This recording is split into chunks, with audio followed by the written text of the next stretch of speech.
കർത്താവ് നിങ്ങളോട് കൂടെ. മത്തായി എഴുതിയ വിശുദ്ധ സുവിശേഷത്തിൽ നിന്ന്. അക്കാലത്ത് യേശു ശിഷ്യന്മാരെ സമീപിച്ച് അരുളി ചെയ്തു, സ്വർഗത്തിലും ഭൂമിയിലുള്ള എല്ലാ അധികാരവും എനിക്ക് നൽകപ്പെട്ടിരിക്കുന്നു. ആകയാൽ നിങ്ങൾ പോയി എല്ലാ ജനതകളെയും ശിക്ഷപ്പെടുത്തുകയും പിതാവിൻ്റെയും പുത്രൻ്റെയും പരിശുദ്ധാത്മാവിൻ നാമത്തിൽ അവർക്ക് ജ്ഞാനസ്നാനം നൽകുകയും ഞാൻ നിങ്ങളോട് കൽപ്പിച്ചവയെല്ലാം അനുസരിക്കുവാൻ അവർക്ക് ലഭിക്കും. യുഗാന്തുവരെ എന്ന് ഞാൻ നിങ്ങളുടെ കൂടെ ഉണ്ടായിരുന്നു. കർത്താവിൻ്റെ സുവിശേഷം. സർവശക്തന് നിത്യനായതിനോട് ദുർഭൂതങ്ങൾ ഉച്ചാരണം ചെയ്യുന്നതിനും മനുഷ്യനെ അന്ധകാരത്തിനകറ്റി അങ്ങയുടെ പ്രകാശപൂർണമായ രാജ്യത്തിലേക്ക് ആനയിക്കുന്നതിനുമായി നിങ്ങളുടെ ഏകജാതനെ ഈ ലോകത്തിലേക്ക് നയിച്ചുകൊണ്ട് ഈ മകനെ ഉത്ഭവഭാവത്തിൽ വിമോചിപ്പിച്ച് അങ്ങയുടെ മഹിമ നിറഞ്ഞ ആലയമാക്കണമേ. ഇവൻ അധിവസിക്കുന്നതിന് പരിശുദ്ധാത്മാവിനെ നൽകണമേ. കർത്താവായ ക്രിസ്തുവയുടെ ഈ പ്രാർത്ഥന കേൾക്കണമേ.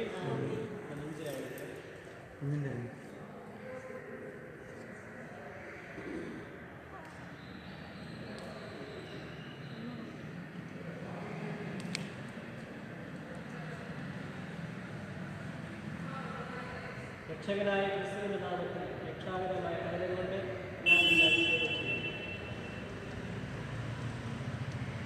അവിടുത്തെ ചൈതന്യം ശക്തിപ്പെടുത്തുമാറാകട്ടെ. കർത്താവായ ക്രിസ്തുവയുടെ ഈ പ്രാർത്ഥന കേൾക്കണമേ. പ്രിയപ്പെട്ട സഹോദരി സഹോദരന്മാരെ, ജലത്താലും പരിശുദ്ധാത്മാവിനാലും ഈ ശിശുവിന് സമൃദ്ധമായ പുതുജീവൻ നൽകുവാൻ നമുക്ക് കർത്താവ് ദൈവത്തോട് പ്രാർത്ഥിക്കാം. കർത്താവ്, ഞങ്ങൾ അങ്ങയോട് കേണപേക്ഷിക്കുന്നു. അങ്ങയുടെ തിരക്കുമാരും വഴി പരിശുദ്ധാത്മ ചൈതന്യം ഉണ്ടാകണമേ. കർത്താവായ ക്രിസ്തുവയുടെ ഈ പ്രാർത്ഥന കേൾക്കണമേ. പാപപേക്ഷിക്കലും വിശ്വാസം പ്രഖ്യാപനം. മാതാപിതാക്കളെ ഞാൻ ഉണ്ടാക്കുന്നു. നിങ്ങൾ കൊണ്ടുവന്നിരിക്കുന്ന ദൈവകൃപയാൽ ജ്ഞാനസ്നാനങ്ങളുടെ ജലത്താലും പരിശുദ്ധാത്മാവിനാലും പുതുജീവൻ പ്രാപിക്കാൻ പോവുകയാണ്. ആ ദൈവിക ജീവൻ പാപസ്പർശം നിൽക്കാതെ അനുദിനം വളരുന്നതിനുള്ള വിശ്വാസം നൽകുക നിങ്ങളുടെ ചുമതലയാകുന്നു. നിങ്ങൾ വിശ്വാസത്തിൽ എതിരായി ഈ കടമേറ്റെടുക്കാൻ പോവുകയാണെങ്കിൽ നിങ്ങളുടെ തന്നെ ജ്ഞാനസ്നാനം നവീകരിച്ചുകൊണ്ട് ഉപേക്ഷിക്കുകയും ക്രിസ്തുള്ള വിശ്വാസം പ്രഖ്യാപിക്കുകയും ചെയ്യേണ്ടത് അനിവാര്യമാണ്. ഇതാണ് സഭയുടെ വിശ്വാസം. ഈ വിശ്വാസത്തിലാണ് നിങ്ങളുടെ കുഞ്ഞിനെ ഇപ്പോൾ നിങ്ങൾ ജ്ഞാനസ്നാനം നൽകുവാൻ പോകുന്നത്. നിങ്ങൾ പിശാചിനെ ഉപേക്ഷിക്കുന്നുവോ? അവൻ്റെ എല്ലാ കർമ്മങ്ങളും ഉപേക്ഷിക്കുന്നുവോ? അവൻ്റെ എല്ലാ ആർഭാടങ്ങളും ഉപേക്ഷിക്കുന്നുവോ? ആകാശത്തിൻ്റെയും ഭൂമിയുടെയും സൃഷ്ടാവും സർവശക്തിയുമുള്ള പിതാവായ ദൈവത്തിൽ നിങ്ങൾ വിശ്വസിക്കുന്നു. അവിടുത്തെ ഏകപുത്രനും പരിശുദ്ധ മറിയത്തിൽ ജനിച്ച് പീഡകൾ അനുഭവിച്ച് മരിച്ചടക്കപ്പെട്ട് ഉയർത്തെഴുന്നേറ്റവനും പിതാവിൻ്റെ വലതുഭാഗത്തിരിക്കുന്നവനുമായ കർത്താവായ ക്രിസ്തുവിൽ നിങ്ങൾ വിശ്വസിക്കുന്നുവോ?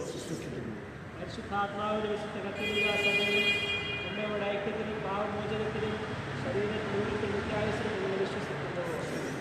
ഇതാണ് നമ്മുടെ വിശ്വാസം. ഇത് തന്നെയാണ് സഭയുടെ വിശ്വാസവും. നമ്മുടെ കർത്താവ് യേശു ക്രിസ്തുവിൽ നാം ഇത് പ്രഖ്യാപിക്കുന്നതിൽ അഭിമാനം കൊള്ളുന്നു. നാം ഒന്ന് ചേർന്ന് പ്രഖ്യാപിച്ച സഭയുടെ ഈ വിശ്വാസത്തിൽ അർദ്ധപരീക്ഷയിൽ നിങ്ങൾ ജ്ഞാനസ്ഥാനപ്പെടുത്താൻ ആഗ്രഹിക്കുന്നത്.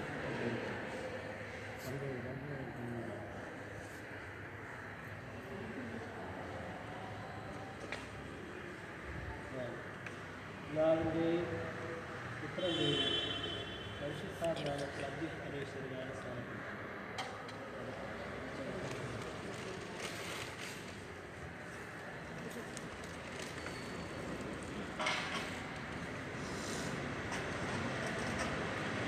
माझी सेवा कटा आणि सेवा